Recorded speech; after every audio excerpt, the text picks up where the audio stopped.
So, good morning mga ka-groomers.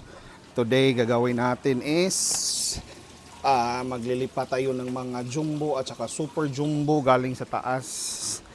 Lipat natin dito sa mga aquariums natin. So, we have 7 aquariums, 4 feet by 2 feet, 2 feet.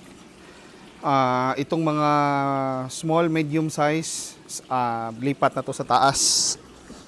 Kasi before kasi natatakot ako maglagay ng mga malalaking isda kasi may puno kasi dito ng ano ba to sa buongon sa Bisaya mga ka-groomers. So ang dami kasi niyang bunga. Tapos parating nahuhulog sa mga tanks ko, nababasag yung mga tanks ko.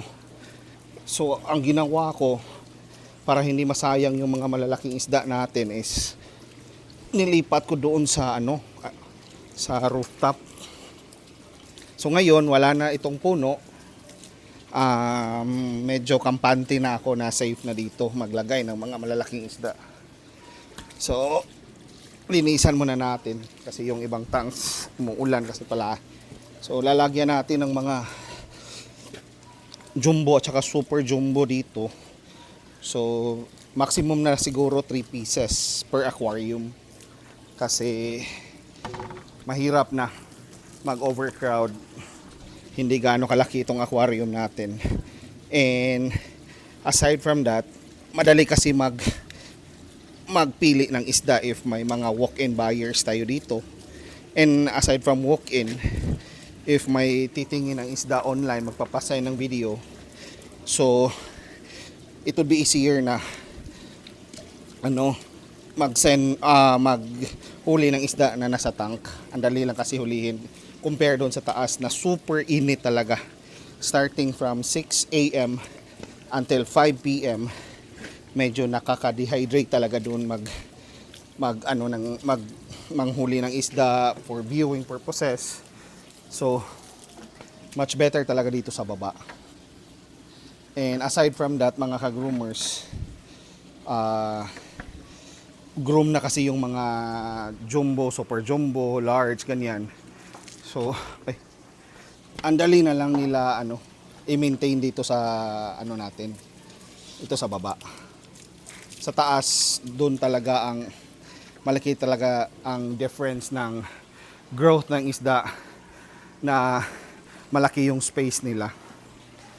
So, yan yung observation ko ha.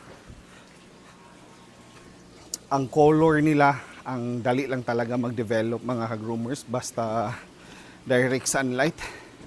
Wala talagang problema when it comes to their color. Share ko lang din sa inyo yung diet nila as I mentioned before. Steam egg na talaga lahat sila dito. At saka doon sa taas. Kasi na-observe ko, medyo lugi talaga pag nag-pellets pa ako sa sobrang dami at ang lalaki na ng size nila. So, it would be better na mag-steam egg na lang ako. So far talaga mga ka-groomers, ang ganda ng development ng isda dun sa taas.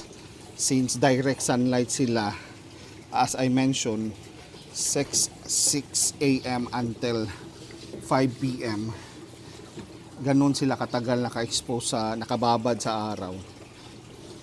Yung appetite nila, grabe talaga. Kaya kita naman sa, natin? Hindi ko makapit ng bago pa to. Ang ganda ng development ng kulay, nung body structure nila dun. Kahit, ang advantage kasi dun mga ka-groomers or ang advantage ng malalim na water level, kahit maulan, then mainit naman, kahit pa iba-iba yung temperature, ang tagal magbago ng temperature ng tubig doon or sa any aquarium or pond na malalim kasi ang temperature niya is maintained. So kung buong araw man umulan, hindi siya ganoon kalamig talaga. Hindi siya ganoon kabilis lumamig yung tubig, I mean.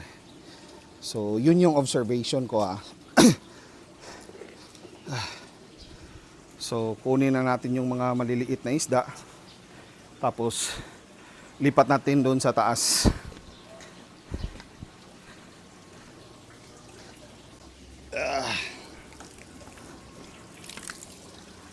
So may mga kaming may mga kaming din tayong mga ransyo na galing kay John Ray Sutin. Pero 6 pieces lang yun. Dito natin lagay sa paan natin for regrow and grooming kasi may vacant tayo eh. Sayang naman yung paan natin kung hindi natin nalagyan. So, as you notice mga ka-groomers or inform ko na rin kayo, hindi na ako masyadong nag-overstock ngayon. Selected na lang talaga ako magbili ng mga isda sa mga ka-groomers natin kasi medyo ayoko mag-overcrowd. Naaapektuhan kasi yung quality ng isda or development ng isda pag sobrang dami na nila. So, ano na lang, limit na lang ako. Select na lang talaga yung pinapalaki ko. Kahit mga show potential pa sa ganitong size, small, medium. Paglaki, of course, hindi na maiiwasan. May mga fault na. As long as I can maintain the quality of the fish. Yun naman talaga yung pinopromote natin, yung quality kahit local. Hindi talaga maiiwasan sa paglaki ng isda sa panahon. Magkaka-fault or fold talaga yan mga ka-groomers. So ito na yung mga isda galing sa baba natin mga ka-groomers. So these are breed by Imar, Gigi Aguilar and Pitoy from Iligan City. Pasensya na may mga tumatagilid na mga isda kasi nawo-water shock. Malamig kasi ang tubig sa baba. Dito sa taas yung gamit natin na tangke is medyo mainit pa. So nawo-water shock yung isda, but no worries, this is just a purpose lang dito is for viewing lang naman para naman makita natin yung improvement ng isda ng mga bago nating sabihin nating harvest sa baba. So dito na to sa taas, lilipat na natin sa pool area natin para yung iba namang mga malalaking isda is transfer natin sa baba for easier na viewing if ever may mga customer tayong nagre-request. So all local, lahat ng isda natin mga ka-groomers pinopromote natin are local. Ano na tong medyo water shock ako. So hindi natin patatagalin to, ilipat na natin sa pool para may proper oxygen na talaga. Kasi kawawa naman yung mga isda.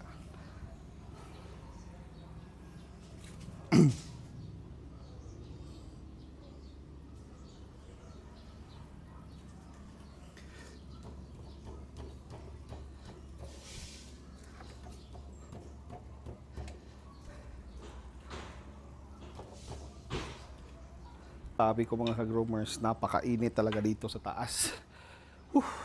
Kaya hindi ako nagtatambay dito. Pupunta lang ako dito, nagpapakain, water change.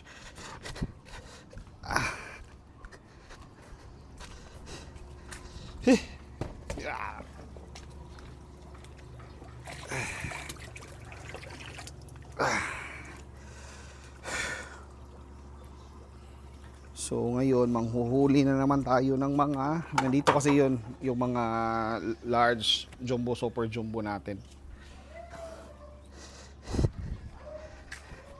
Kuha muna tayo ng fish net.